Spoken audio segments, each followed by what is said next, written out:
আমরা আছি এখন গালফ অফ থাইল্যান্ডে এবং আমাদের জাহাজের জন্য লোডিং হয়, যদিও আমরা এখানে নোংর অবস্থায় আছি, বন্দরে আমরা নাই।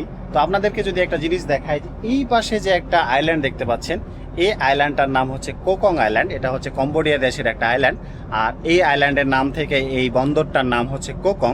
তো এই আইল্যান্ড সম্পর্কে যদি ছোট করে একটু গল্প বলি, যে এই আইল্যান্ডটার নামকরণ হয়েছে, যেহেতু আইল্যান্ডটা বাঁকানো, সেই থেকে এই আইল্যান্ডের নামকরণ করা হয়েছে কোকং। তো এই পাশে হচ্ছে থাইল্যান্ডের সীমানা, এবং আগে এই আইল্যান্ডটা থাইল্যান্ডের অধীনে ছিল, কিন্তু পরবর্তীতে ফরাসি শাসনামলে এই আইল্যান্ডটা যখন তারা সীমানা ভাগাভাগি করে, তখন এটা কম্বোডিয়ার অধীনে চলে আসে। যদিও এত বড় একটা আইল্যান্ড, তারপরও এখানে কোনো জনবসতি নাই। এটা এখনও পুরোটা হচ্ছে সামরিক বাহিনীর নিয়ন্ত্রণে আছে। তবে এখানে বেশ কিছু রিসোর্ট আছে, ছোট ছোট রিসোর্ট, যেগুলোতে হচ্ছে প্রচুর পরিমাণ ট্যুরিস্ট আসে।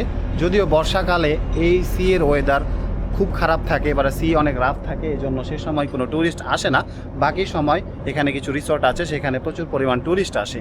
তো এই পাশে এত বড় একটা আইল্যান্ডের চারপাশে শুধুমাত্র জঙ্গল এবং কিছু বন্যপ্রাণী আছে। আমরা স্পিড বোর্ডের ভিতরে গিয়েছিলাম, খুব সুন্দর একটা জায়গা। যদি কেউ আসতে চান তাহলে এটা আপনারা এনজয় করতে পারেন। এবং ঠিক পাশেই হচ্ছে একটা ভাসমান জেলেপাড়া আছে, কারণ এর আশেপাশে প্রচুর পরিমাণ ফিশিং বোট। আমরা যখন জাহাজ নিয়ে এখানে আসি, তখন আমাদের আসতে বেশ হিমশিম খেতে হয়েছে, কারণ প্রচুর পরিমাণ মাছ এখানে পাওয়া যায়।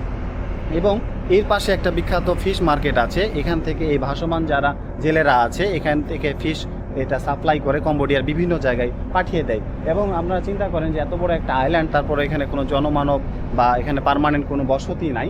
তবে আমরা এজেন্টের কাছ থেকে শুনেছি যে পুরোটা এখনও সামরিক বাহিনীর আন্ডারে থাকায় এখনও প্রাকৃতিকভাবে এখানে বন জঙ্গলই রয়েছে। তো ভিডিওটি দেখার জন্য অনেক ধন্যবাদ। সাথে ছিলাম আমি ওয়াহিদ হাসান, নয়ন দ্য সি পেজ থেকে। সবাই ভালো থাকবেন। আসসালামু আলাইকুম।